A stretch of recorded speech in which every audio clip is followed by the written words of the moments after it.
بسم اللہ الرحمن الرحیم۔ صدر محترم، عزیز بہنوں اور بھائیوں، جیسا کہ آپ نے اعلانات میں دیکھ لیا ہوگا،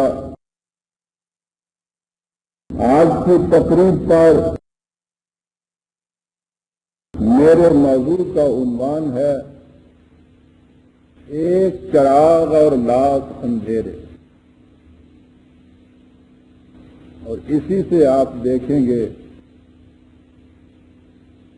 کہ قائد اعظم علیہ الرحمہ نے کہ جن کے یوم پیدائش کی یاد میں آج یہ تقریب منائی جا رہی ہے، کس کس قسم کی مخالفت کا مقابلہ کیا اور اس کے بعد ان کی کامیابی کیسی محیر العقول تھی۔ قرآن کریم نے ایک مقام پر کہا ہے کہ عسیٰ ان تکرہوا شیئا وہو خیر لکم،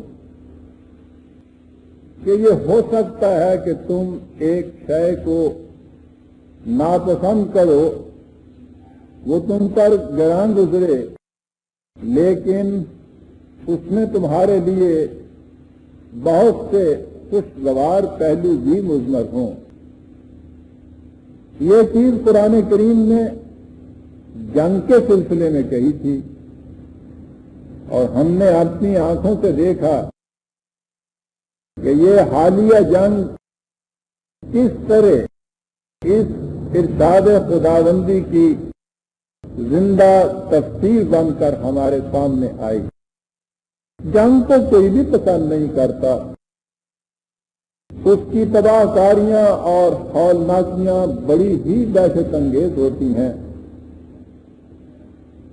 لیکن اس جنگ میں جو چیزیں ہمارے سامنے آئی ہیں، ان میں سے ایک ایک شے ہمارے لیے خیر اور برکت کا موجب ثابت ہوئی، اور انہی میں سے ایک شے ہے جس کے ذکر سے میں آج کے اس خطاب کا افتتاح کرنا چاہتا ہوں۔ ہمارے ہاں کے جو نوجوان تقسیم ہندوستان کے بعد پیدا ہوئے یا جن کے شعور نے تشکیل پاکستان کے بعد آنکھ کھولی، وہ اکثر و بیشتر یہ اعتراض کیا کرتے ہیں، کرتے چلے آتے تھے، اب مجھے کہنا چاہیے کہ ہم نے ملک کو تقسیم کیوں کرایا، ہم ہندوؤں سے الگ کیوں ہوئے؟ اچھا بھلا ایک وسیع ملک تھا، اس کے ذرائع بہت فراواں تھے، اگر ہم ایک جگہ رہتے تو یہ مصیبتیں، یہ کاوشیں، یہ کاہشیں کاہے کو ہوتی، اطمینان سے دن گزرتے، خوشحالیاں ہمارے قدم چومتی۔ ان سے اکثر کہا جاتا بھائی ایک چیز تو یہ ہے کہ ایک جدا گانا آزاد مملکت کا وجود ہمارے لیے دین کا تقاضا اور ہمارے ایمان کا جز ہے۔ پاکستان کی تشکیل اس لیے عمل میں لائی گئی تھی، یہ بات بھی وہ نہ سمجھتے، اور دوسری چیز وہ جو نہ سمجھ سکتے تھے وہ یہ کہ انہیں معلوم ہی نہیں تھا کہ ہندو ہوتا کیا ہے۔ وہ کہتے تھے کہ اور ملک بھی دنیا میں ہیں، مختلف مذاہب کے لوگ آپس میں اکٹھے رہتے ہیں، آپ کو یہ کیا ہو گیا تھا کہ ہندوؤں سے الگ ایک جدا گانا مملکت تشکیل کی اور اس طرح سے آپس میں مستقل طور پر دشمنی پیدا کر دی؟ انہیں سمجھانے کی کوشش کی جاتی کہ ہندو کیا ہے، ان کی سمجھ میں یہ بات آتی ہی نہیں تھی۔ کہ یہ جنگ آئی اور جنگ کے بعد میں نے خود دیکھا کہ وہ نوجوان کے جنہیں سمجھاتے سمجھاتے 17 برس گزر گئے تھے، 17 دنوں کے بعد یہ بات اس طرح ان کی سمجھ میں آئی کہ اب کسی دلیل اور وکیل کی ضرورت ہی باقی نہ رہی۔ انہوں نے کہا کہ آپ لوگ سچے تھے، جو ان سے الگ ہوئے یہ اس قابل ہے ہی نہیں کہ کوئی شریف انسان ان کے ساتھ مل کر زندگی بسر کر سکے، اور یہ بہت بڑی اچیومنٹ ہے ہماری۔ یہ ہماری نئی نسل یہ جان ہی نہیں سکتی تھی کہ ہمارا واسطہ کن سے پڑا تھا۔ غالب نے ایک مقام پہ کہا ہے کہ فغان من دل خلق آب کرد ورنہ ہنوز، نہ گفتان کے مرا کار با فلاں افتاد۔ میرے آہو نالے سے ہی لوگوں کے دل خون ہو گئے اور پانی ہو کر بہہ نکلے، اور ابھی تو میں نے ان میں بتایا ہی نہیں ہے کہ میرا واسطہ کس سے پڑا ہوا ہے۔ دنیا کی قوموں نے واقعی ہمارا آہ و نالہ سنا اور ان سے کسی حد تک متاثر ہوئے، انہیں یہ معلوم ہی نہیں کہ ہمارا واسطہ کن لوگوں سے پڑا ہوا تھا۔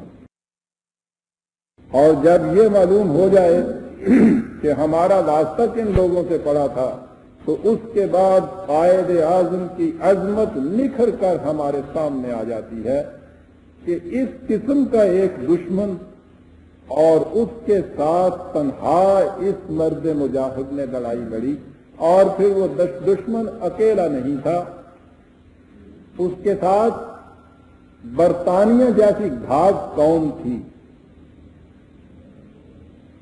یہ دو اور ہماری بدقسمتی سے خود مسلمانوں کے بھی وہ گروہ کہ جو اپنے آپ کو نیشنلسٹ مسلمان کہا کرتے تھے، سرخ پوش، احراری، مسلم مجلس، انصار، جماعت اسلامی، جمعیت العلماء، یہ تمام کے تمام متحدہ طور پر ہندو اور برطانیہ کے ساتھ تھے، اور پاکستان کی جنگ میں قائد اعظم کے سب سے بڑے حریف، اور یہ 3 محاذ تھے جو بیک وقت قائد اعظم کی مخالفت میں سامنے آئے ہوئے تھے، اور وہ یکتا و تنہا ان کا مقابلہ کرتے چلے گئے تھے۔ اس جنگ کے دوران میں یہ سوال بھی سامنے آیا کہ ہندوؤں کے ساتھ جنگ کی بنیادی وجہ کیا ہے، اور عام طور پر یہی کہا گیا اور سمجھا گیا کہ اس کی وجہ کشمیر کا تنازع ہے۔ اس میں شبہ نہیں کہ واقعی یہ تنازع بڑا گہرا ہے، بڑا بنیادی ہے، اور جنگ کی ایک وجہ یہ بھی ہے، لیکن یہ عزیزان من مرض کی علامتیں ہیں، مرض کی علت کچھ اور ہے، اور یہ حسن اتفاق ہے کہ اس علت مرض کا انکشاف بھی ابھی چند دن ہوئے خود ہندوستان والوں کی طرف سے ہوا، جبکہ ان کے وزیر دوا مسٹر چمن نے کہا، اور یہ پچھلے ہی مہینے کی ان کی ایک تقریر ہے کہ جو اخبارات میں آئی، اس نے کہا یہ تھا کہ پاکستان اور بھارت کے درمیان اسی دن سے مخاصمت کی بنیاد رکھ دی گئی تھی جس دن پاکستان معرض وجود میں آیا تھا۔ بھارت اور پاکستان کے درمیان آئیڈیالوجی کا اختلاف ہے، اس کے سوا کوئی اختلاف نہیں، اور یہ اختلاف اور دشمنی ہفتے یا مہینے بھر کی دشمنی نہیں بلکہ سال ہا سال تک رہے گی۔ بھارت کو ایک تازہ اور فیصلہ کن جنگ کے لیے تیار رہنا چاہیے۔ آپ نے غور کیا کہ یہ کیا کہتے ہیں کہ یہ دشمنی کسی سیاسی تقاضے کی بنیاد پر نہیں، یہ تو آئیڈیالوجی کی اختلاف پر ہے، یہ تو وہی دشمنی ہے کہ جسے ہم کفر اور اسلام کی نزاع کہا کرتے ہیں، یہ وہی آویزش ہے جو حق اور باطل کی آویزش اور کشمکش کہلاتی ہے۔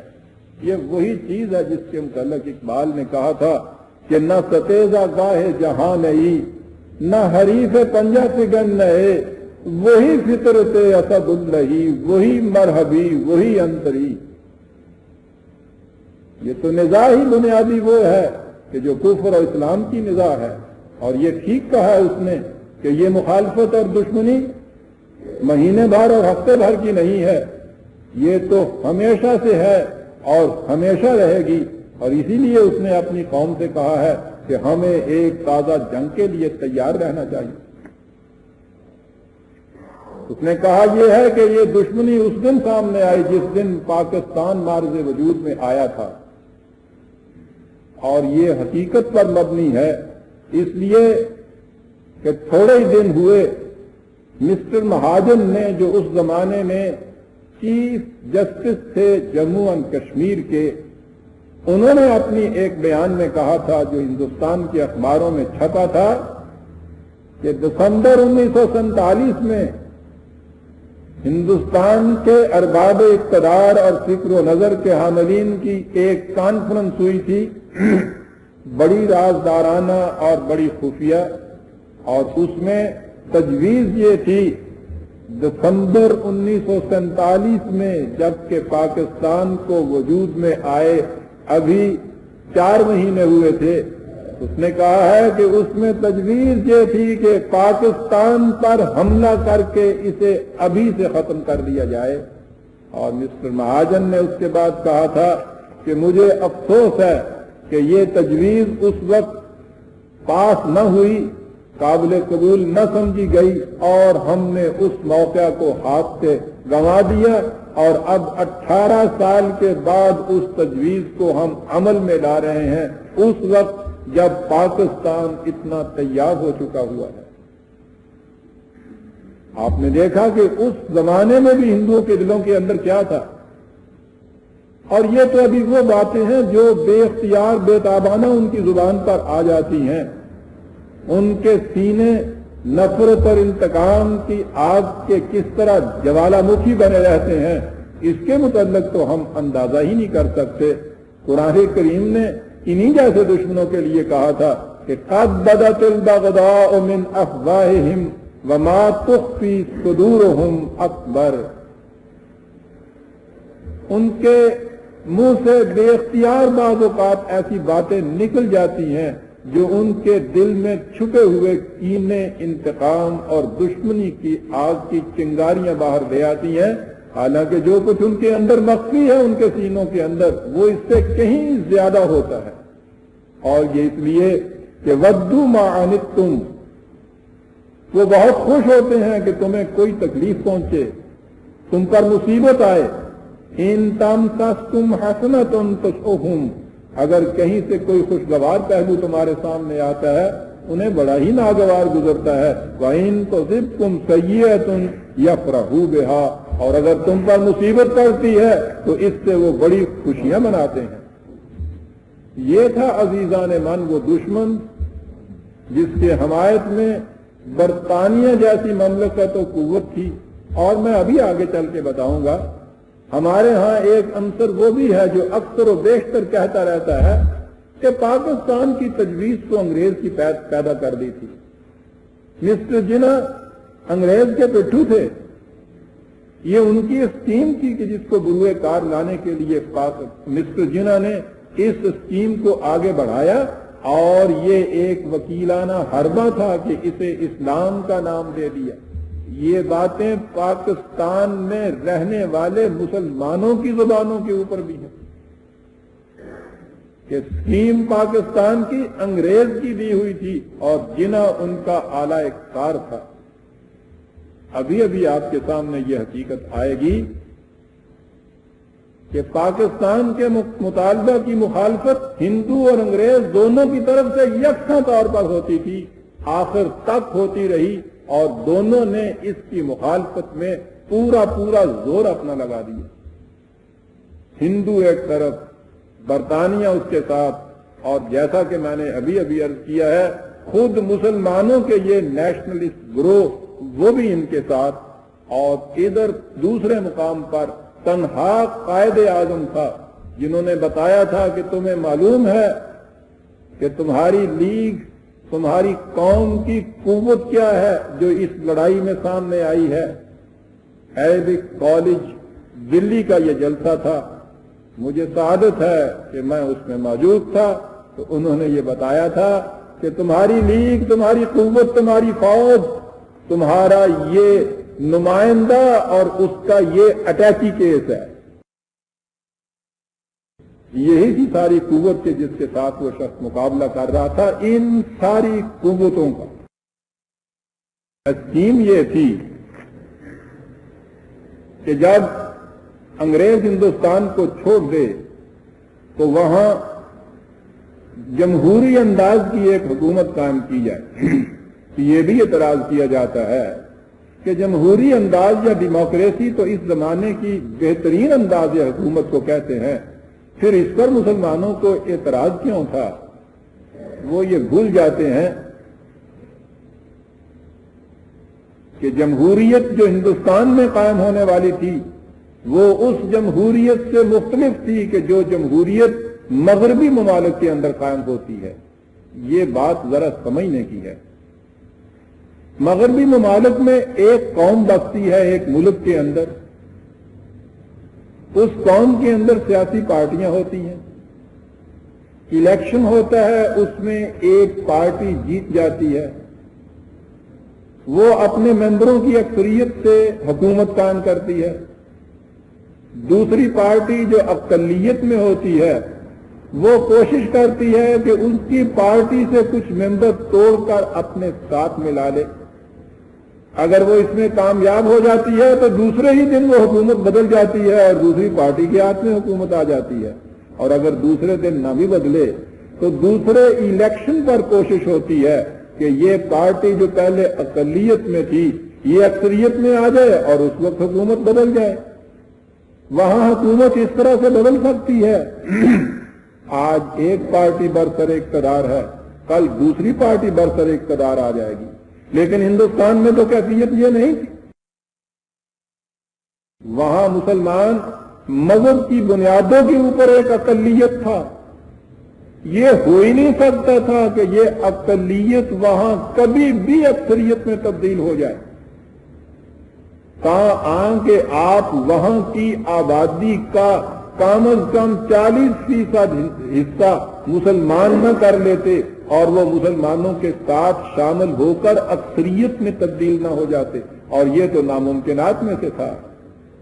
لہذا وہاں کی جمہوریت کے معنی یہ تھے کہ مستقل طور پر وہاں کی یہ اکثریت یا ہندو مستقل طور پر مسلمان کے اوپر حکومت کرے، اور اس حکومت کے لیے وہاں اسی زمانے میں پلانز بن گئے ہوئے تھے، منصوبے تیار ہو گئے ہوئے تھے، اسکیمیں ورک آؤٹ ہوتی چلی جا رہی تھی۔ ہندو مہاسبھا کا پریزیڈنٹ تھا مسٹر ساورکر،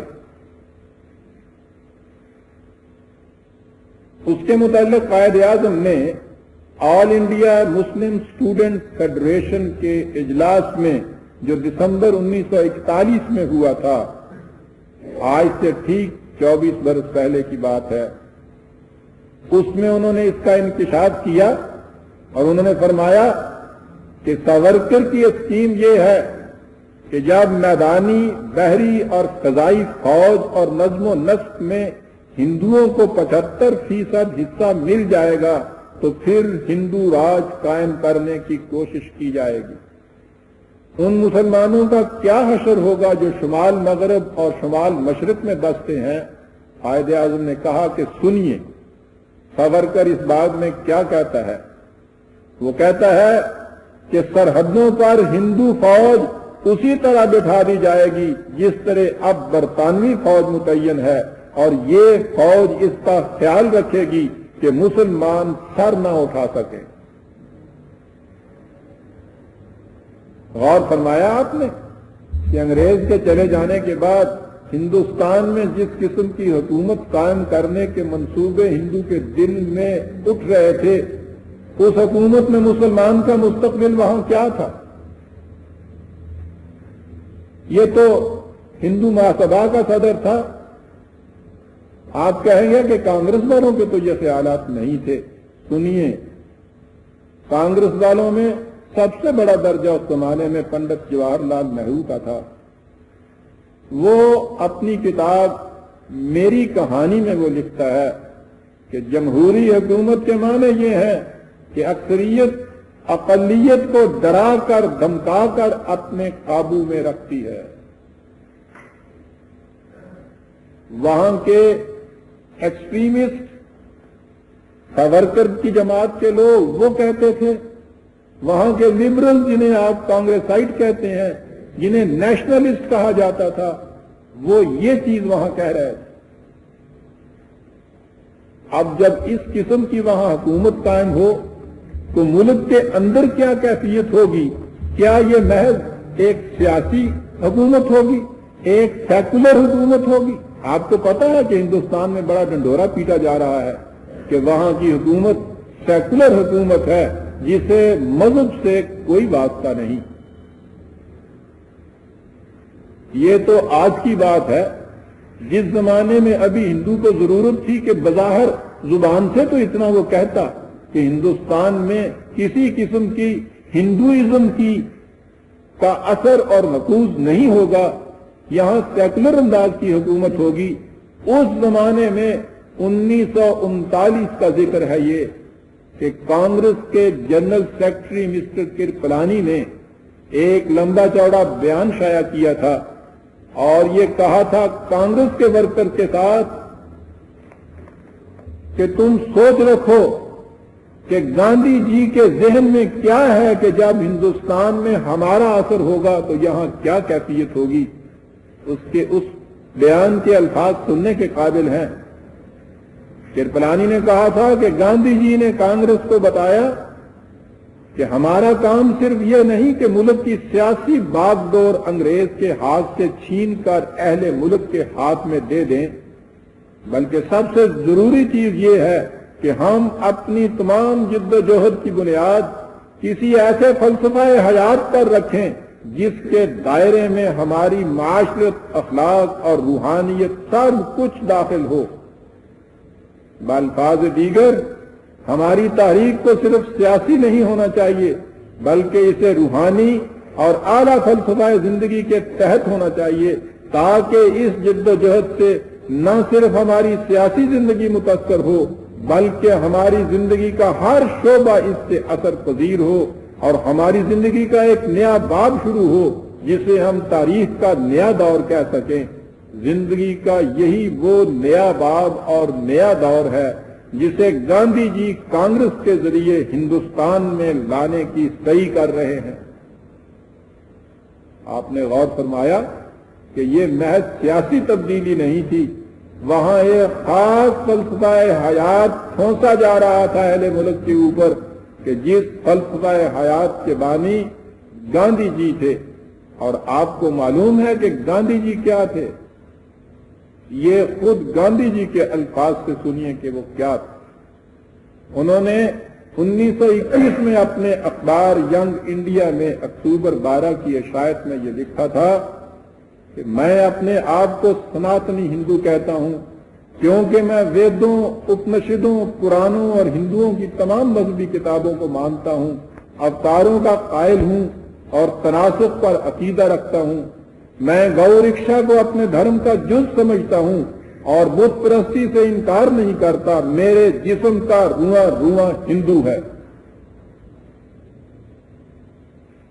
اس گاندھی کا فلسفہ حیات اس ملک کے اندر جمہوریت کے ڈھونگ کے اندر مسلط کیا جانے والا تھا وہاں کے تمام رہنے والوں پر، وہاں کی اقلیت کے اوپر، اور سب سے بڑی اقلیت وہاں کی یہ مسلمان تھے برادران عزیز. پھر ان لوگوں کا انداز کیا تھا؟ اس کا کچھ تھوڑا بہت تجربہ تو آپ نے آج کل ان شاستری جی مہاراج کے مختلف بیانات سے لگا لیا ہوگا. کچھ پتہ نہیں چلتا کہ کدھر دیکھیں. صبح کچھ کہا جا رہا ہے، شام اس سے مکر رہے ہیں، رات کے ریڈیو میں سنیں تو اسے پھر اقرار ہو رہا ہے، دوسری صبح سنیے اس کا پھر انکار ہو رہا ہے. الفاظ زبانیں استعمال کیے جا رہے ہیں، عجیب قسم کی ڈپلومیسی ہے۔ تاشکند جاؤں گا تو میں کشمیر کے متعلق بات نہیں کروں گا، دوسرے وقت میں یہ ہے کہ ہر معاملہ وہاں زیر بحث آئے گا، اس کے بعد یہ ہے کہ ٹھیک ہے روس بلا رہا ہے ہم جا رہے ہیں لیکن یہ نہ سمجھیے ہم کچھ مانیں گے، تیسرا وقت ہے کہ صاحب اتنی بڑی قوتیں ہمارے ساتھ آ رہی ہیں، وہاں کیوں نہیں ہم کھلے دل سے گفتگو کریں گے۔ ایک ایشو کے اوپر آپ دیکھیے، صبح کچھ ہے، دوپہر کو کچھ ہے، شام کو کچھ ہے، دوسرے دن اس سے انکار ہو رہا ہے۔ یہ شاستری جی ہی کے ذہن کی یہ افتاد یا ان کی مزاج اور ذہنیت کا مظاہرہ نہیں، ہندو قوم کی پوری ذہنیت ایسی ہے برادران عزیز۔ گاندھی جی کو یہ مہاتما کہتے تھے، اس کی روحانیت کا بڑا چرچا دنیا کے اندر انہوں نے کر رکھا تھا۔ اس گاندھی جی کی کیفیت کیا تھی؟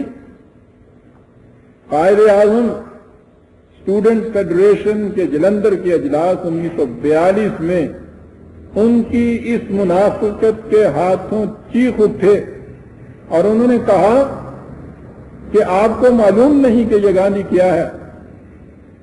گاندھی کا مقصد وہ نہیں ہوتا جو کچھ وہ زبان سے کہتا ہے، اور جو کچھ اس کا مقصد ہوتا ہے وہ کبھی زبان پر نہیں لاتا۔ اندازہ فرمائیے کہ برا کار باں فلاں استاد، ہمارا وہاں معاملہ کن کے ساتھ پڑا ہوا تھا۔ یہی چیز انہوں نے اگست 1945 میں اپنے ایک ایڈریس میں کہا یہ کہ مصیبت یہ ہے کہ گاندھی جی مہاراج کی کیفیت یہ ہے کہ جب ان کے مفید مطلب ہوتا ہے تو وہ کسی کی نمائندگی نہیں کرتے، وہ محض انفرادی حیثیت سے گفتگو کرتے ہیں۔ آپ کو معلوم ہے نا کہ وہ کہا کرتے تھے کہ میں تو بھائی کانگریس کا 4 آنے کا ممبر بھی نہیں ہوں، وہ 4 آنے کے ممبر بھی نہیں رہتے، اور جب ضرورت پڑتی ہے تو تمام ہندوستان کی نمائندگی ان کے حصے میں آ جاتی ہے۔ جب اور حربوں سے کام نہیں چلتا تو مرم درت رکھ لیتے ہیں، جب کوئی دلیل پاس نہیں ہوتی تو اندرونی آواز کو بلا لیتے ہیں۔ قائد اعظم کہتے ہیں کہ ایسے شخص سے ہم کس طرح بات کر سکتے ہیں، وہ تو ایک چیستان ہے، وہ تو ایک معمہ ہے۔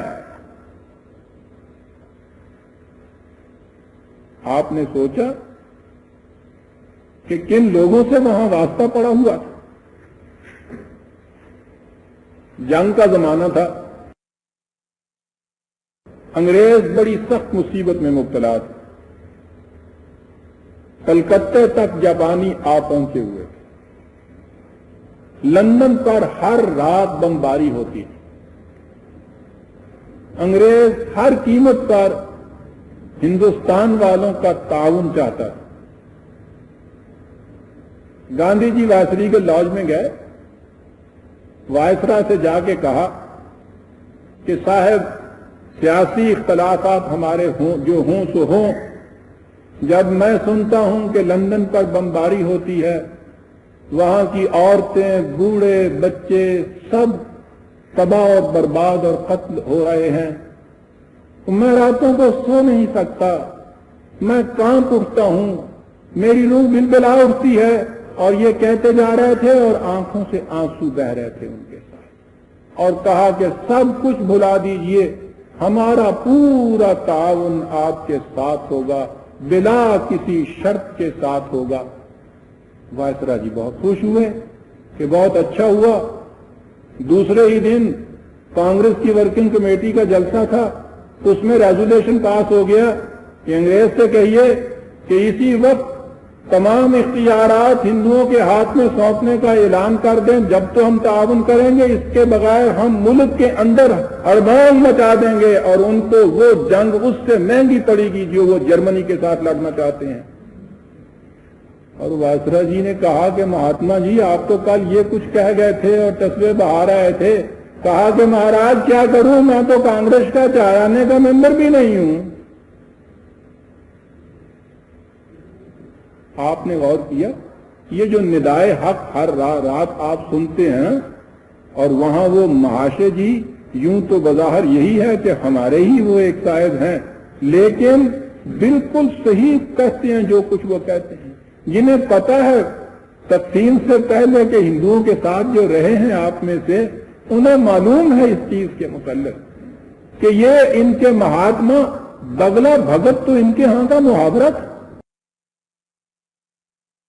کیفیت ان کی یہ تھی کہ وائسرا تک سے جا کے یہ کچھ کراتے تھے اور ادھر پیچھے یہ ریزولوشن پاس کرا دیا جاتا تھا، اور جب وہ پوچھتا تھا تو کہتے تھے کہ ہم تو 4 آنے کے ممبر بھی نہیں. یہ تھے وہ کہ جن کے ساتھ قائد اعظم کا معاملہ پڑا ہوا تھا. یوں نظر آتا ہے کہ بہرحال خیر سیاسی دائرے کے اندر تو ان کی یہ کیفیت ہوگی، کیریکٹر تو ان کا بہرحال بڑا بلند ہوگا نا. ذرا کیریکٹر کی سن لیجئے. گاندھی جی نے ایک دفعہ مہم چلائی کہ شراب بند کر دی. بڑی حد تک وہ کامیاب بھی رہی. لوگوں نے ان سے کہا کہ صاحب جس طرح سے شراب بہت فساد انگیز چیز ہے، جوا اور یہ گھوڑ دوڑ کی ریس یہ بھی اسی قسم کی چیزیں ہیں، ان کو بھی بند کرا دینا چاہیے. باہر سے زور پڑا تو مہاتما جی نے اپنے اخبار ہریجن کی اکتوبر 1939 کی اشاعت میں لکھا کہ ان لوگوں کو یہ پتہ نہیں ہے کہ اگر میں جوئے کے خلاف مہم شروع کرا دوں تو خطرہ ہے کہ میں ان لوگوں کو ہاتھ سے کھو دوں گا جو مستقل طور پر روپے سے میری مدد کرتے ہیں، اور اگر گھوڑ دوڑ کے خلاف کوشش کروں تو وائسرا سے لے کے معمولی آدمی تک سب میرے خلاف ہو جائیں گے، اور اس طرح تو میری مہاتمائیت بھی باقی نہیں رہے گی. اور فرمایا آپ نے. یہ تھے گاندھی جی جن کے متعلق ہمارے مولانا ابوالکلام آزاد مرحوم یہ لکھتے تھے. مضامین آزاد آج بھی یہاں دکھتے ہیں، انہیں لیجئے گا اور دیکھیے گا. اس کے اندر وہ کہتے ہیں کہ گاندھی جی نے جنگ آزادی میں اپنی جان اور مال دونوں لٹا دیے، پس وہ فی الحقیقت مجاہد فی سبیل اللہ ہیں. یہ مجاہد فی سبیل اللہ، اور جو قرآن نے فی سبیل الطاغوت جن کو کہا ہے پھر وہ کون ہیں اگر یہ مجاہد فی سبیل اللہ ہیں؟ میں نے کہا ہے کہ سیکولر سٹیٹ کا ان کا دعویٰ تھا. عزائم ان کے کیا تھے؟ ڈاکٹر رادھا مکھرجی اس زمانے میں ہندو مہاسبھا کے نائب صدر ہوتے تھے. آل انڈیا ویدک یوتھ کانفرنس لاہور میں انہوں نے اپنا خطبہ صدارت دیا تھا. اس میں انہوں نے یہ کہا تھا کہ ہندوستان کو نظری طور پر اور عملی طور پر ایک ہندو اسٹیٹ ہونا چاہیے، جس کا کلچر ہندو، جس کا مذہب ہندو، اور وہ ہندوازم کے رنگ کے اندر رنگی ہوئی ہو، اور جس کی حکومت ہندوؤں کے ہاتھ میں ہو تاکہ وہ اپنے ویدک دھرم کو یہاں پھیلا سکے. یہ تھی وہ سیکولر سٹیٹ جو وہاں بننے والی تھی. آپ کو معلوم ہے آج بھی ہندوستان میں بہت ڈنڈورا پیٹا جا رہا ہے کہ یہ سٹیٹ سیکولر ہے، ہم مذہب سے تعرض نہیں کرتے. ذرا سنیے کہ وہاں کس طرح سے سیکولر سٹیٹ میں مذہب سے تعرض نہیں کیا جا رہا. اس حالیہ جنگ میں آپ نے ہندوستان کے ریڈیو سے نشر شدہ ایک اعلان سنا ہوگا، بار بار اس کو ریپیٹ کیا جاتا تھا. یہ جوڑیوں پر جب حملہ ہوا ہے تو بھارت کے ریڈیو نے کہا تھا کہ مسلمانوں کے بم ماروں نے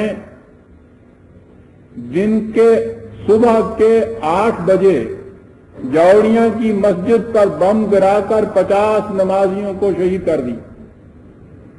صبح کے 8 بجے. جی،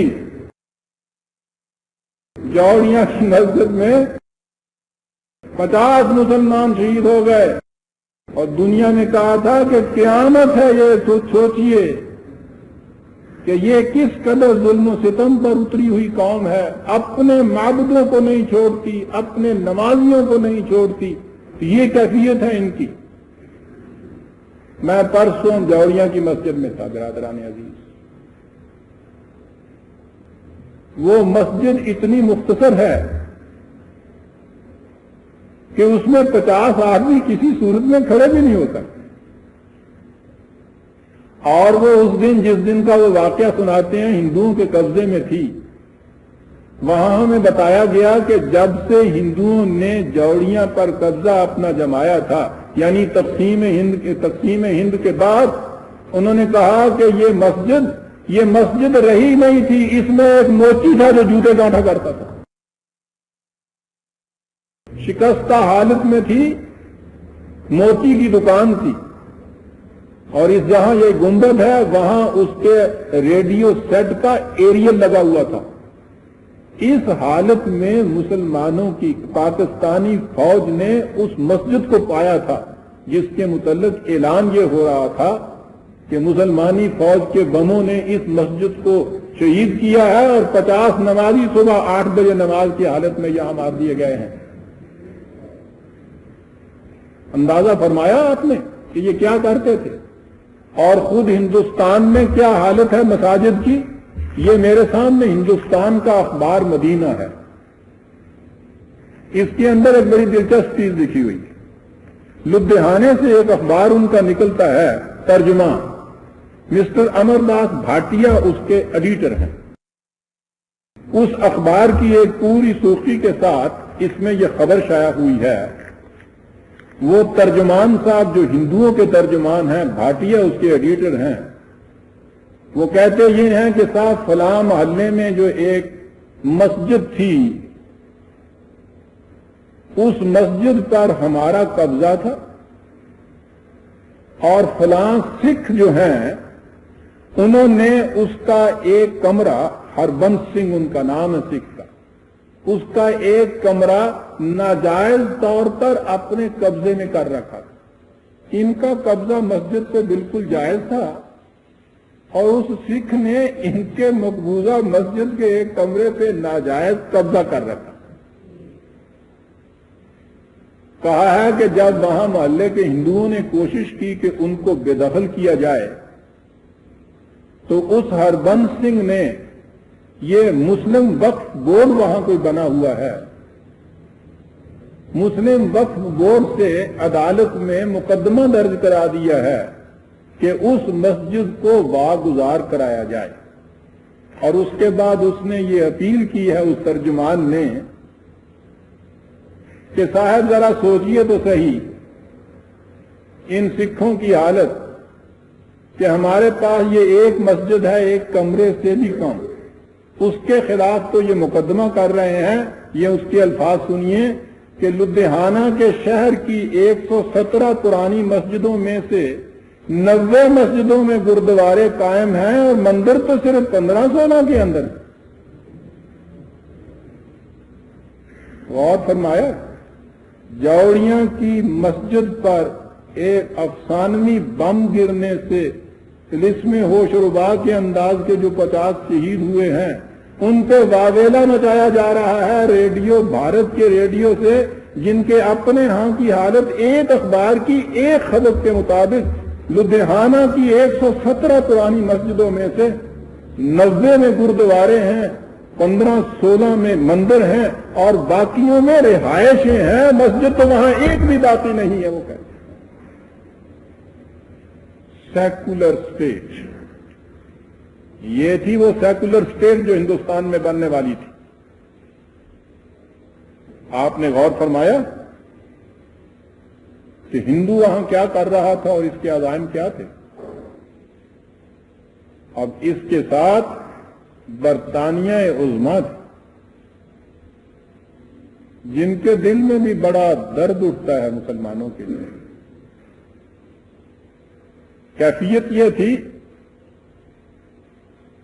قائد اعظم نے مسلم لیگ کانفرنس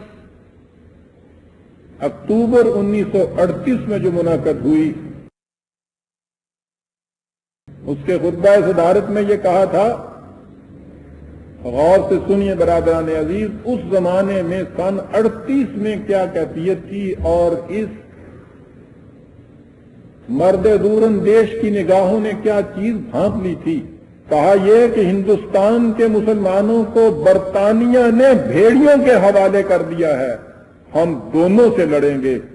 مجھے معلوم ہے کہ برطانیہ سے وہی بازی لے جا سکتا ہے جس میں قوت ہو، ہم بازی نہ لے جا سکیں گے، سر تو دے سکیں گے۔ 38 میں انہوں نے کہا تھا کہ برطانیہ نے ہندوستان کے مسلمانوں کو بھیڑیوں کے حوالے کر دیا ہے۔ آج نظر آیا ان بھیڑیوں کے دانت کتنے تیز تھے اور کس طرح سے وہ تیاریاں کر کے لپکے ہیں۔ انہوں نے فروری 1940 میں لیگ کونسل کے اجلاس میں یہ کہا تھا کہ برطانیہ ہندوستان پر حکومت کرنا چاہتا ہے، مسٹر گاندھی اور کانگریس مسلمانوں پر حکومت کرنا چاہتے ہیں۔ ہم کہتے ہیں کہ ہم نہ برطانیہ کو اور نہ ہندو کو مسلمان پر حکومت کرنے دیں گے، ہم آزاد رہنا چاہتے ہیں، دونوں سے آزاد رہنا چاہتے ہیں۔ آپ دیکھتے ہیں کہ برطانیہ کے ساتھ بھی کس طرح سے جنگ چھڑی ہوئی تھی ایک ہی وقت کے اندر۔ مارچ 1939 کا ذکر ہے، مرکزی اسمبلی میں ایک بل پاس ہوا تھا، پیش ہوا تھا، جس میں مسلمانوں کے مفاد کو بری طرح سے قربان کیا جا رہا تھا۔ قائد اعظم نے اسمبلی کے ہال کے اندر یہ تقریر کی تھی اور کہا تھا کہ میں انگریز اور ہندو دونوں کو متنبع کر دینا چاہتا ہوں کہ تم الگ الگ یا دونوں متفق ہو کر بھی ہماری روح کو فنا کرنے میں کبھی کامیاب نہیں ہو سکو گے، نہ تم اس تہذیب کو مٹا سکو گے جو ہمیں ورثہ میں ملی ہے۔ ہمارا نور ایمان زندہ ہے، زندہ رہا ہے اور زندہ رہے گا۔ تم ہم پر ظلم و ستم کرو، ہمارے ساتھ بدترین سلوک کرو، ہم ایک فیصلے پر پہنچ چکے ہیں اور ہم نے یہ عزم کر لیا ہے کہ ہم لڑتے لڑتے مر جائیں گے لیکن تمہارے سامنے نہیں جھکیں گے۔ انہوں نے 1942 میں یوم پاکستان کی تقریب پر یہ کہا تھا کہ اگر ہندو قیادت یا برطانیہ قیادت الگ الگ یا دونوں متحد ہو کر ہمارے خلاف فریب کاریوں اور سازشوں پر اتر آئیں تو ہم اس کی مدافعت کریں گے تاں کہ ہم ایک ایک کر کے کٹ کر مر جائیں گے۔ فریب کاریوں اور سازشوں پر آپ نے غور فرمایا ہے کہ جنگ کے یہ ہتھیار کیا تھے جو ہندو اور انگریز دونوں کی طرف سے استعمال ہو رہے تھے؟ سازشیں اور فریب کاریاں۔ انہوں نے نومبر 1945 میں پشاور میں عوام کو مخاطب کرتے ہوئے کہا تھا، ہمارا کوئی دوست نہیں، ہمیں نہ انگریز پر بھروسہ ہے اور نہ ہندو پر، ہم دونوں کے خلاف جنگ جاری رکھیں گے، خواہ وہ آپس میں متحد ہی کیوں نہ ہو جائے۔ 1941 کا ذکر ہے کہ چین میں جنرل چیانگ کائی شیک برسر اقتدار، جواہر لال نہرو کے ساتھ ان کے بڑے مراسم تھے اور گہرے دوستانہ تعلقات۔ چیانگ کائی شیک کا اثر امریکہ پر بہت بڑا تھا۔ ہندوؤں نے تجویز یہ کیا کہ پاکستان کے مطالبے کو یو این او میں لے جائیں اور وہاں چین، امریکہ، برطانیہ یہ اس کی تائید کریں گے اور وہاں سے ہم اپنے حق میں فیصلہ کرا دیں گے۔ نومبر 41 میں علی گڑھ یونیورسٹی کے طلباء کو مخاطب کرتے ہوئے قائد اعظم نے یہ کہا کہ چین اور امریکہ کو متحدہ قوت بھی ہم پر کوئی ایسا دستور مسلط نہیں کر سکتی جس میں مسلمانوں کو قربان کر دیا گیا ہو۔ اگر متحدہ اقوام کسی ایسی مجنونانہ حرکت کا ارتکاب کر بیٹھی تو اسے معلوم ہونا چاہیے کہ اپنی حفاظت کے لیے ایک چیونٹی بھی پلٹ کر حملہ کر دیا کرتی ہے۔ ان غیر ملکی سنگینوں کی پرواہ نہ کرتے ہوئے جن کے سائے میں کانگریس راج رچایا جائے گا، ہم ملک کے سارے نظام میں زلزلہ ڈال دیں گے اور اسے معطل کر کے رکھ دیں گے۔ تم اس ریزولیشن کو پاس کر کے تو دیکھو۔ اور وہ ریزولیشن پاس نہیں ہوا تھا۔ کیبنٹ مشن یہاں آیا اور وہ جون 46 میں واپس چلا گیا۔ اس کیبنٹ مشن کی آمد سے پہلے حکومت برطانیہ نے انگلستان سے یہ اعلان کیا تھا کہ ہندوستان کی جو پارٹی کیبنٹ مشن کی تجاویز کو قبول کر لے گی، ہم اسے کہیں گے کہ وہ ہندوستان میں حکومت قائم کرے۔ کانگریس نے ان کی تجاویز کو حسب معمول نہ قبول کیا نہ مسترد کیا۔ لیگ نے انہیں قبول کر لیا اور اس کے بعد حکومت برطانیہ اپنے اس وعدے سے ساتھ پھر گئی۔ یہ وہ موقع تھا جب مسلم لیگ کونسل کا اجلاس لکھنؤ میں ہو رہا تھا۔ اس اجلاس میں قائد اعظم نے بالآخر یہ کہا کہ ہم بحث و تمہیز کرتے کرتے تھک گئے، کسی سے مدد مانگنا بے سود ہے، دنیا میں کوئی عدالت نہیں جس سے ہم استعانت کر سکیں، ہماری آخری عدالت ملت اسلامیہ ہے اور ہم اسی کے فیصلے کی پابندی کریں گے، اب ہمیں کسی دروازے کی طرف نہیں تکنا چاہیے۔ ایک سال کے بعد نہیں، ایک مہینے کے بعد انہوں نے جولائی 46 میں ایک پریس کانفرنس کو مخاطب کرتے ہوئے کہا کہ ہم جانتے ہیں کہ برطانیہ کے پاس مشین گنیں ہیں، وہ اپنی طاقت کو جس طرح چاہے استعمال کریں، دنیا کی کوئی عدالت نہیں جس کے پاس ہم اس کے خلاف اپیل کر سکیں گے۔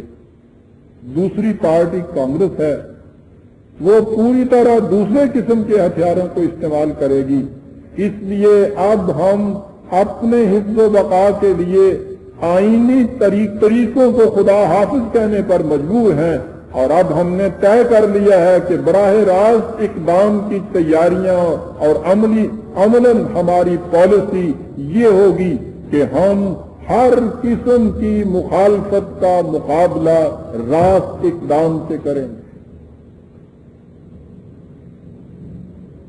غور فرمائیے گا آپ برادران عزیز، تنہا سپاہی بے تیز کس طرح سے لڑ رہا تھا۔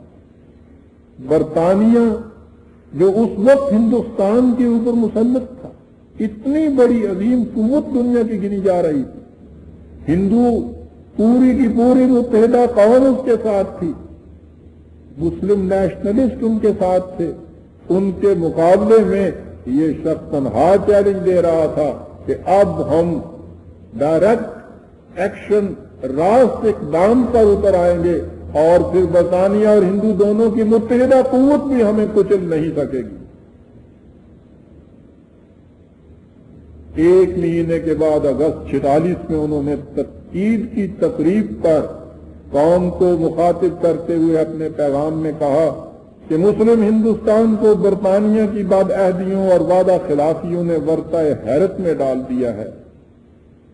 ہم نے اگست 40 کے اعلان کے مطابق ان سے یہ وعدہ لے لیا تھا کہ جب تک ہندوستان کی بڑی سیاسی جماعتوں اور قومی زندگی کے دوسرے اہم عناصر میں کوئی سمجھوتا نہ ہو جائے، حکومت کے اختیارات کسی ایک پارٹی کے نام منتقل نہیں کیے جائیں گے۔ اس اعلان میں یہ بھی تحریر ہے کہ جب تک ہندو مسلم سمجھوتا نہیں ہوگا، ہندوستان کے لیے کوئی نیا آئین متشکل نہیں ہوگا۔ لیکن آج حکومت برطانیہ نے اس صاف اور واضح اعلان کے پرزے کر دیے ہیں۔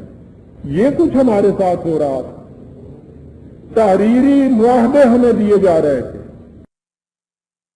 گورنمنٹ کی طرف سے اعلانات پر اعلانات ہوتے تھے، طے شدہ ریزولیشن ہمارے ساتھ بھیج دیے جاتے تھے، اور اس کے بعد جب نازک وقت آتا تھا تو ہر بات سے پھر جاتا تھا، ہندو بھی پھر جاتا تھا، انگریز بھی پھر جاتا تھا. مسلسل 10 سال تک ہمارے ساتھ یہ ہوتا رہا. فریب کاریاں، سازشیں، اور اس کے بعد پھر قتل و غارت کری. 1946 میں ہندوستان میں مسلمانوں کے قتل کا ایک منصوبہ خاص منظم طور پر بروئے کار آیا. بمبئی میں فسادات کرائے گئے، یو پی میں فسادات کرائے گئے، اور اس کی انتہا پھر جا کر بہار میں ہوئی. جو حضرات اس زمانے میں اس سیاست کے اندر تھے انہیں معلوم ہے کہ بہار میں خون مسلم کس طرح سے پانی کی طرح ارزاں ہوا تھا. بستیوں کی بستیوں کو جلا دیا گیا تھا. بڑی ہی منارٹی کے اندر تھا مسلمان وہاں. منارٹی کے ہر صوبے کے اندر مسلمانوں کے اوپر اس قسم کے ظلم و ستم ہو رہے تھے. جنگ تھی، اور جنگ کے متعلق تو یہ فکرہ بچپن سے سنتے آ رہے تھے کہ everything is fair in love and war. محبت اور جنگ میں سب کچھ جائز ہوتا ہے، اور یہ تو اعلانیہ سب کچھ ہو رہا تھا. اگر مسلمانوں کی اکثریت کے صوبے، ہندوؤں کی اکثریت کے صوبے میں مسلمان تھے اور ان پہ یہ مظالم ہو رہے تھے، تو بہت سے صوبے مسلمانوں کے بھی اکثریت کے تھے اور اس کے اندر ہندو اکثریت بھی موجود تھی. جنگ نہیں صحیح، انتقام ہی کا یہ تقاضا تھا. ان پہ دباؤ ڈالنے کا یہ تقاضا تھا کہ جن صوبے میں مسلمان اکثریت میں ہے وہاں کی ہندو اکثریت کو ہی دباؤ ڈالا جائے. سنیے، عین محاذ جنگ کے اندر سے جنہ کی آواز بلند ہوتی ہے.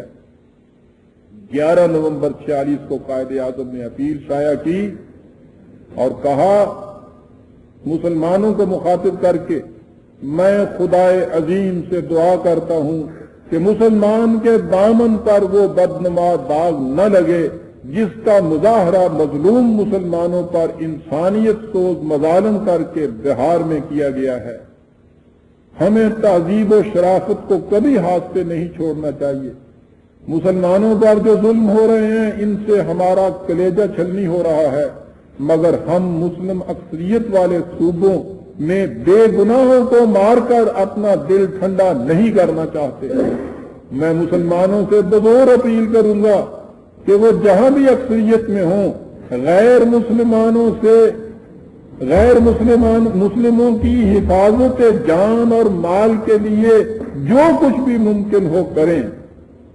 اقلیت والے صوبوں میں مسلمانوں پر جو مظالم توڑے گئے ہیں، جو بے گناہ مسلمان شہید کیے گئے ہیں یا زخمی ہوئے ہیں یا مال و اسباب لوٹا گیا ہے، ان کی قربانیاں رائے گاں نہیں جائیں گی. وہ سمجھ لے کہ انہوں نے جنگ پاکستان اور آزادی کے لیے اپنا حق ادا کر دیا ہے. ان کے انتقام میں کسی غیر مسلم کا ایک بال بھی بیکا نہیں ہونے پائے. دیکھ رہے، یہ ہے اللہ کے شیر، یہ ہیں ہمارے وہ ہتھیار کے جن کا مقابلہ دنیا کی کوئی قوت نہیں کر سکتی. برادران عزیز، یہ تو پھر بھی ایک عظیم شخصیت قائد اعظم تھے. اس حالیہ جنگ میں آپ کو معلوم ہے یہ کیا ہوا. جس مقام پر نہتے مسلمانوں پر ہندوؤں کا ہاتھ چلا، جان اور مال کی تباہیاں تو ایک طرف رہیں، ہندو کی کمینہ ذہنیت تو سب سے پہلے عورت پر ہاتھ ڈالتی ہے. ہماری آبروؤں کے ٹرک بھر بھر کر وہ قوم لے گئی. ان کی چیخ و پکار کی کسی نے پرواہ نہیں کی. دنیا کی کوئی قوم یہ کچھ نہیں کرتی برادران عزیز کے نہتی آبادی پر ہاتھ ڈالے، اور اس آبادی میں بھی وہ یہ کرے کہ گھروں میں سے مردوں اور عورتوں کو نکال لے، مردوں کو ایک طرف کر دے، عورتوں کو دوسری طرف کر دے، اور ان عورتوں کو ٹرکوں میں بھر کے لے جائے. اور اس کے مقابلے میں ہماری بھی فوج تھی، ہمارے بھی سپاہی تھے، یہ سپاہی اور یہ ان کے افسر وہ کہ جنہیں خود ہمارے ہاں کی یہاں کی مذہبی قیادت جو تھی ٹیڈی باز کیا کہ ان کے اندر کیڑے ڈالا کرتے تھے، یہ فوج کے اندر ہمارے آفیسر اور ہمارے سپاہی تھے، انہوں نے بھی ان کے علاقوں پر قبضہ کیا، ان کی آبادیاں ان کے قابو میں بھی آئیں، اور آپ کو معلوم ہے کہ انہوں نے یہ کیا کیا، ہم کچھ کہیں گے تو اسے پروپیگنڈا کہا جائے گا، ہم سے نہ سنیے۔ آپ کو معلوم ہے کہ اس کے متعلق 2 ہفتے ہوئے ہندوستان کی پارلیمان کے اندر ان کے وزیر دفاع مسٹر چون نے اٹھ کر یہ کہا کہ کہا یہ گیا ہے کہ مسلمانوں نے ہندو عورتوں کو اغوا کیا ہے۔ مسٹر چون نے اعلان کیا کہ پوری جنگ کے اندر کسی مسلمان سپاہی نے کسی غیر مسلم عورت کی طرف بری نگاہ سے بھی نہیں دیکھا ہے۔ شہادت وہ ہے جو دشمن کے منہ سے نکلے برادران عزیز۔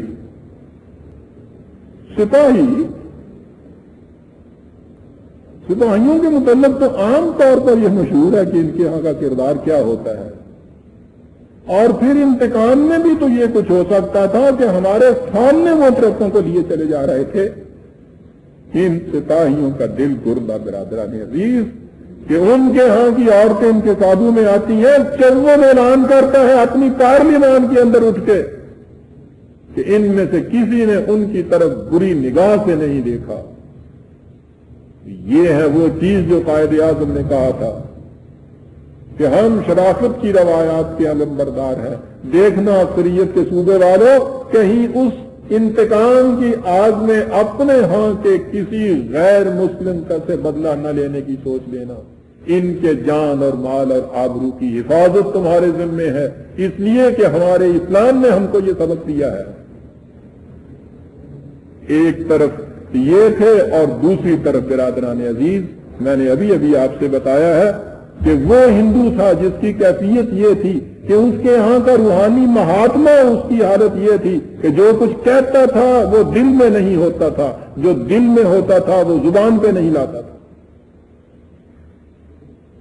اور جیسا کہ میں نے عرض کیا، ان کے ساتھ پھر ہمارے ہاں کے نیشنلسٹ علماء، مولانا آزاد، مولانا مدنی، مفتی کفایت اللہ، مولانا احمد سعید، جماعت احرار، جمعیت العلماء، مسلم مجلس، سرخ پوش، ہماری یہ جماعت اسلامی، تمام کے تمام متحدہ ہو کر ان ہندوؤں کے ساتھ اس مسلمان کے خلاف مطالبہ پاکستان کی مخالفت کرنے والے۔ لیکن اب کیا کہنا ان داستانوں کو، سفینہ جب کے کنارے پہ آ لگا غالب، خدا سے کیا ستم ہو جور نا خدا کہی۔ ان سب کے الرغم برادران عزیز پاکستان بن گیا، اور یہاں پہنچنے کے بعد انگریز کی آخری بدعہدی کے ہم شکار ہو گئے۔ یہ تھی باؤنڈری کمیشن، ریڈ کلیف کا کمیشن، اور یہ اسی بدعہدی کا نتیجہ ہے کہ 18 برس تک ہم مسلسل کشمیر کے مسئلے کے اوپر ورطۂ حیرت کے اندر گم ہیں، اور آج جنگ لڑی جا رہی ہے۔ یہ سارا شاخ خانہ ہے اس بدعہدی کا۔ یہ معلوم ہے کہ یہ کیا ہوا؟ طے یہ پایا تھا کہ جس علاقے میں مسلمانوں کی اکثریت ہے وہ پاکستان کے ساتھ ملا دیا جائے گا۔ گرداسپور کا ضلع مسلم اکثریت کا علاقہ، ہم اسی بدقسمت علاقے کے رہنے والے تھے۔ ہم سے میں نے یہ کہا ہے، میں نے صدر محترم کو بھی ساتھ شامل کر لیا، ہم وہیں کے رہنے والے تھے۔ انگریز نے اس کے متعلق ضمانت دے دی تھی کہ وہ مسلم اکثریت کا علاقہ پاکستان کے اندر آئے گا، بنگال میں مرشد آباد اور یہاں گرداسپور کا ضلع۔ گرداسپور کا ضلع ہی وہ علاقہ ہے کہ جہاں سے اس سندھ سے کشمیر کی طرف راستہ جاتا ہے۔ کشمیر کا دوسرا راستہ تو یہ راول پنڈی اور ملی اور کوہالہ کا ہے نا، یہ ایبٹ آباد اور مظفرآباد کا یہ علاقے تو پاکستان میں تھے. گرداسپور کا علاقہ انگریز کی دی ہوئی ضمانت کے مطابق اگر پاکستان کے پاس ہوتا کشمیر کا ایشو اٹھ ہی نہیں سکتا تھا. برادران عزیز, سوال ہی پیدا نہیں ہوتا تھا, راستہ ہی کوئی نہیں تھا ہندوستان والوں کو کشمیر کی طرف جانے. پاکستان بن جانے کے بعد یہ باؤنڈری کمیشن نے اپنا ایوارڈ دیا تھا, اور اس میں ہم کیا دیکھتے ہیں کہ گرداسپور کا علاقہ ہندوؤں کو دے دیا گیا, ادھر مرشد آباد کا علاقہ ہندوؤں کو دے دیا گیا. اور اس علاقے گرداسپور کے ہندوؤں کے دینے کی وجہ سے یہ سارا مسئلہ کشمیر کا اٹھا, اور آج تک وہ اس طرح سے وجہ درد سری بنتا چلا آ رہا ہے. یہ آخری بدعہدی تھی جو ہمارے ساتھ ہوئی. قائد اعظم نے لاہور پہنچ کر اگست 1947 میں جب یہ اعلان ہوا ہے تو یہاں لاہور میں انہوں نے یہ تقریر کی تھی کہ ہم جانتے ہیں کہ ہمارے ساتھ کیسی کیسی بے انصافیاں اور زیادتیاں روا رکھی گئی ہیں. تقسیم کا کام ختم ہو چکا ہے, اور ہمارے علاقے کو جس قدر کام کیا جا سکتا تھا کر دیا گیا. باؤنڈری کمیشن کا فیصلہ نہ صرف غیر منصفانہ ہے بلکہ بدنیتی پر بھی مبنی ہے. اسے قانونی فیصلہ نہیں کہا جا سکتا, یہ سیاسی فیصلہ ہے. بہرحال اب فیصلہ ہو چکا ہے, ہم نے جو وعدے کیے ہیں انہیں ہم پورا کریں گے, ہم اپنے الفاظ پر قائم رہیں گے. کتنے بڑے عظیم کردار کا مالک تھا ہمارا یہ قائد ہے. 13 اگست کو لارڈ ماؤنٹ بیٹن جو ہندوستان کا پہلا گورنر جنرل تھا وہ کراچی آیا تھا. پاکستان کی سند اختیارات قائد اعظم کو دینے کے لیے اس نے یہ سند دیتے ہوئے ایک تقریر کی تھی.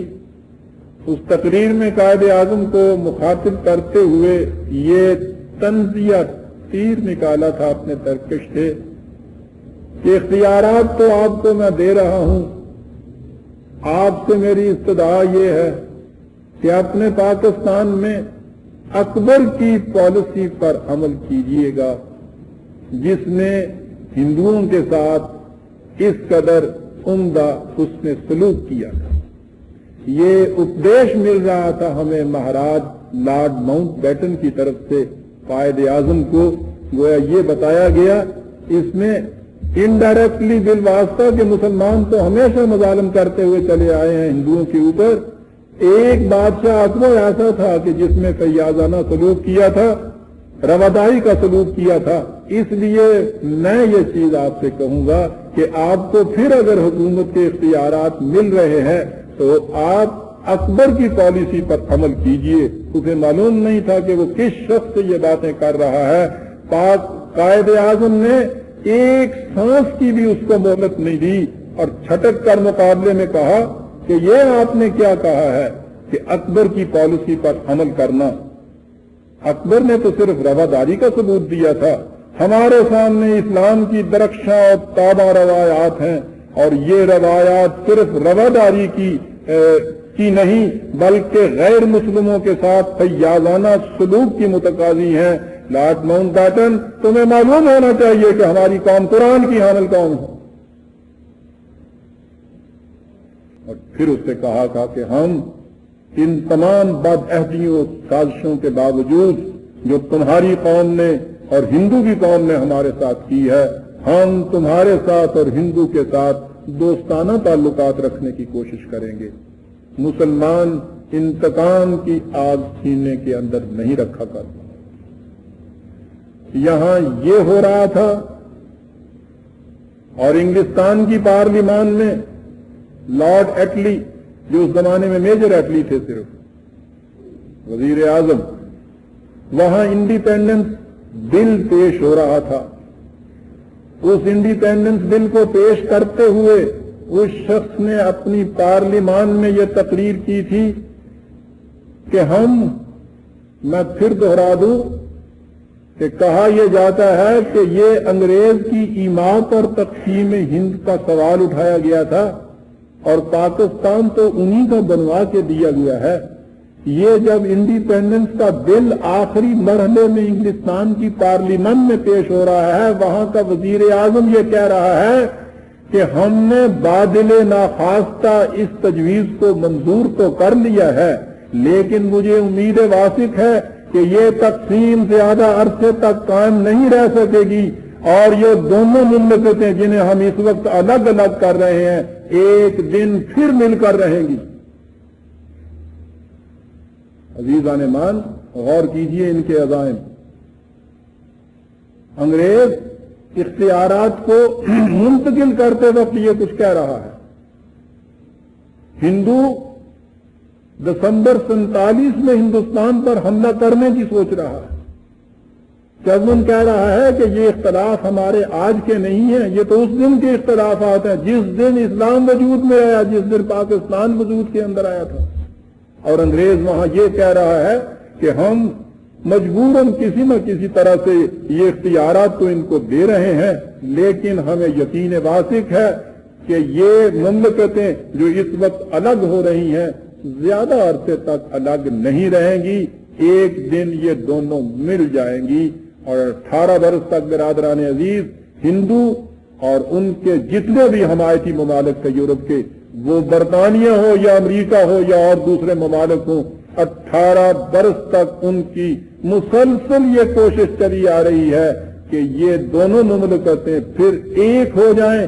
اور ہندو نے وہ جو خواب اپنے کبھی دیکھا تھا، مسلمانوں سے اپنی 1000 سالہ غلامی کا انتقام لینے کا خواب، وہ خواب ایک سچا خواب بن کے سامنے آ جائے. 18 سال تک ہمارے ساتھ یہ کچھ ہو رہا ہے. ان حالات کے اندر برادران عزیز یہ پاکستان وجود میں آیا. یہ کچھ دینے کے بعد عزیزان من، قائد اعظم پاکستان بننے کے ایک ہی سال کے بعد ہم سے جدا ہو گئے اور ان کی وفات پر دنیا کے بڑے بڑے لیڈروں نے، بڑی بڑی اقوام کے نمائندوں نے اور مفکرین نے جن الفاظ میں خراج تحسین پیش کیا، وہ ان کی عظمت کردار کی زندہ شہادات. لندن ٹائمز نے اپنے ارائیہ میں یہ لکھا تھا کہ قائد اعظم نے اپنی ذات کو ایک بہترین نمونہ پیش کر کے اپنے اس دعوے کو ثابت کر دیا کہ مسلمان ایک علیحدہ قوم ہے. ان میں قائد اعظم میں وہ ذہنی لچک نہیں تھی جو انگریز کے نزدیک ہندوستانیوں کا خاصہ ہے. اور فرمایا آپ نے، ان میں وہ ذہنی لچک نہیں تھی جو انگریزوں کے نزدیک ہندوستانیوں کا خاصہ ہے. ان کے تمام خیالات ہیرے کی طرح قیمتی مگر سخت اور واضح اور بین ہوتے تھے. ان کے دلائل میں پھر سنیے دوسرے الفاظ، لندن ٹائمز لکھتا ہے، ان کے الفاظ میں ہندو لیڈروں جیسی ہیلا بازی نہ تھی، بلکہ وہ جس نقطۂ نظر کو ہدف بناتے تھے اس پر براہ راست نشانہ باندھ کر وار کرتے تھے. وہ ایک ناقابل تصویر حریف تھے. وہاں یہ کہا جا رہا تھا، برادران عزیز کچھ کہنا ہی پڑتا ہے، پھر اپنوں کی طرف سے جو تیر لگتے ہیں ان کے نشانے بڑے، ان کے زخم بڑے ہی گہرے ہوتے ہیں. وہاں یہ کہا جا رہا تھا پاکستان بن گیا، اتنی بڑی کامیابی حاصل ہوئی، اتنے بڑے کردار کا یہ ہم کو رہنما ملا کہ جس کی عظمت کردار کی تعریف اور تحسین اس طرح سے دشمنوں تک نے کی. وہاں وہ کچھ ہو رہا تھا، لیکن جنہوں نے پاکستان کی مخالفت کی تھی، وہ مسلمان کے پاکستان بننے کے بعد پھر جن کو پناہ بھی یہیں آ کے ملی تھی، اگست 1948 میں یہاں جماعت اسلامی کے آرگن ترجمان القرآن کے اندر یہ لکھا ہوا تھا. آج وہ موجود ہے پرچہ، جس کا جی چاہے اٹھا کے دیکھ لے. مخاطب کر کے وہ کہہ رہے ہیں ایک پاکستان تحریک کے حمایتوں کو، قائد اعظم کو، کہ اس پورے گروہ میں ایک کو حکم بھی نہ نکلا جو بازی کھو دینے کے بعد سر دے سکتا. ساری جماعت بازیگروں سے پٹی پڑی تھی جنہوں نے عجیب عجیب قلع بازیاں کھا کر دنیا کو اپنی دودھی سیرت اور کھوکھلے اخلاق کا تماشا دکھایا اور قوم کی رہی سہی عزت خاک میں ملا دی جس کے وہ نمائندے تھے. ان کی طرف سے یہ کہا جا رہا تھا برادران عزیز، بہرحال قائد اعظم کو یہ معلوم تھا کہ یہاں بھی کیا کچھ ہو رہا ہے. اس نے قوم کو یہ تاکید کی تھی، کہا یہ تھا کہ اس وقت میدان سیاست میں ہندو اور مسلمان کی جنگ ہو رہی ہے. لوگ پوچھتے ہیں کہ کون فتح یاب ہوگا. ہم علم غیب تو خدا کو ہے، لیکن میں ایک مسلمان کی حیثیت سے علی رؤوس الاشہاد کہہ سکتا ہوں کہ اگر ہم قرآن مجید کو اپنا آخری اور قطعی راہبر بنا کر ثبات و استقامت پر کاربند رہیں اور اس ارشاد خداوندی کو کبھی فراموش نہ کریں کہ مسلمان سب بھائی بھائی ہیں، تو ہمیں دنیا کی کوئی طاقت یا طاقتوں کا کوئی مجموعہ کبھی مغلوب نہیں کر سکتا. ہندو اور برطانیہ تو ایک طرف، دنیا کی ساری طاقتیں بھی ہمیں شکست نہیں دے سکتی اگر ہم قرآن کو اپنا راہبر مان لیں. تو غور فرمایا آپ نے، اس حتم و یقین کے ساتھ، اس اعتماد اور بھروسے کے ساتھ یہ قائد اعظم ہمیں یہ بتاتا ہے کہ ہماری قوت کا راز بلندی کردار اور حسن سیرت کے اندر ہے. ہماری قوت کا راز قرآن کی دی ہوئی مستقل اقدار کی اطاعت کے اندر ہے. اگر یہ چیز ہم نے اپنے ہاں رکھ لی تو دنیا کی کوئی قوت ہمیں شکست نہیں دے سکتی تھی. اور قائد اعظم کی یہ عظیم المثال کامیابی اتنی مخالفتوں کے الرغم برادران عزیز ان کی بلندی کردار اور حسن سیرت کے صدقے میں ہمیں ملی تھی. کردار کی بلندی میں بڑی قوت ہوا کرتی ہے برادران عزیز. اور پھر اس مرد دانا کی نگاہ دور رس ہندو تو دسمبر 47 میں یہ کچھ خفیہ کانفرنسیں کر رہا تھا کہ پاکستان پہ حملہ کیا جائے.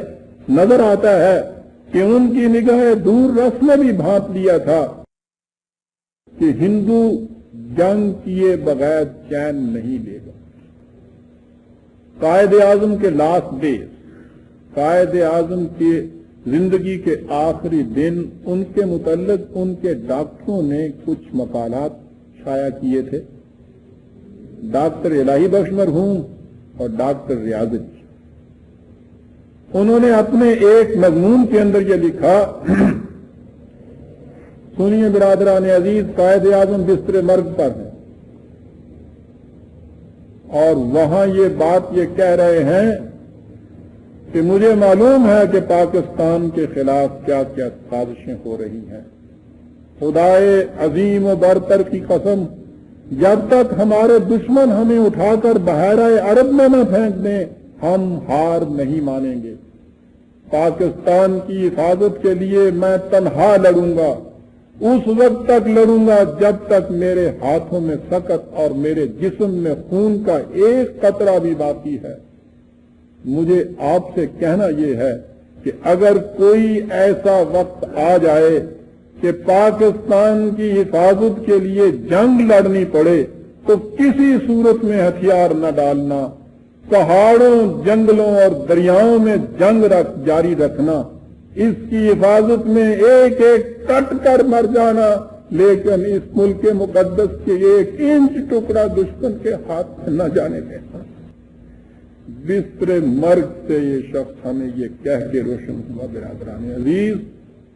18 برس 17 برس کے بعد اس چیز نے عملی شکل اختیار کر لی اور ہندو اپنے ان مضموم عزائم کو لے کر اچانک پاکستان کے اوپر حملہ آور ہوا. مغرب کی ساری قوتیں ان کے ساتھ تھیں. ان تمام قوتوں کی رہنمائی کے اندر یہ حملہ ہمارے اوپر ہوا، لیکن ہمارا سر نیاز بدرگاہ رب العزت جھک جاتا ہے جب ہم اس احساس کو کرتے ہیں کہ قائد اعظم نے جو ہم سے کہا تھا کہ دریاؤں، جنگلوں، پہاڑوں اور سمندروں میں لڑنا، کٹ کٹ کر مر جانا، لیکن دیکھنا اس ملک پر آنچ نہ آنے دینا، ہمارے ملک کے سیاسی رہنماؤں، ہمارے ملک کے قابل فخر جیوش اور عساکر نے قائد اعظم کی اس آخری نصیحت پر عمل کر کے دکھا دیا، اور اللہ کا فضل و احسان ہے کہ وہ محیر العقول کامیابی حاصل کی ہماری افواج نے کہ جس کی مثال دنیا کے اندر نہیں ملے گی۔ اور اس کے بعد میں پھر یہ عرض کروں کہ اگر وہ حصہ ہم ساتھ میں لا لیں جو قائد اعظم نے کہا تھا کہ اگر قرآن کریم کی مستقل اقدار کو ہم نے اپنا راہبر مان لیا تو دنیا کی کوئی قوت ہمیں شکست نہیں دی جائے گی، یہ حقیقت ہے، اس لیے کہ مٹ نہیں سکتا کبھی مرد مسلمان کے ہے، اس کی اذانوں سے فاش سر کلیم و خلیل۔ یہ ہے برادران عزیز وہ قائد اعظم اور اس کی اس عجیب و غریب لڑائی کا ایک گوشہ جو وہ 10 برس تک ہندو اور انگریز اور دنیا کی پوری قوتوں کے ساتھ لڑا، جس کے صدقے میں ہمیں یہ مملکت پاکستان نصیب ہوئی۔ آج اس مملکت کی حفاظت کے لیے جان تک دے دینا نہ صرف یہ کہ ہمارا دینی فریضہ ہے، بلکہ قوم کے اس محسن اعظم کے احسان کا بدلہ ہم کسی طرح نہیں اتار سکتے، اور اس کا ایک ہی طریقہ ہے برادران عزیز کہ ہم اس کی اس دی ہوئی امانت کو دنیا کی ہر متاع سے عزیز ترین اور گراں بہا سمجھیں، اور اس کی حفاظت کے لیے ضرورت پڑے تو ہم اپنی ہر متاع حیات کو ہنستے کھیلتے ہوئے لوٹا دیں۔ ربنا تقبل منا انک انت السمیع العلیم۔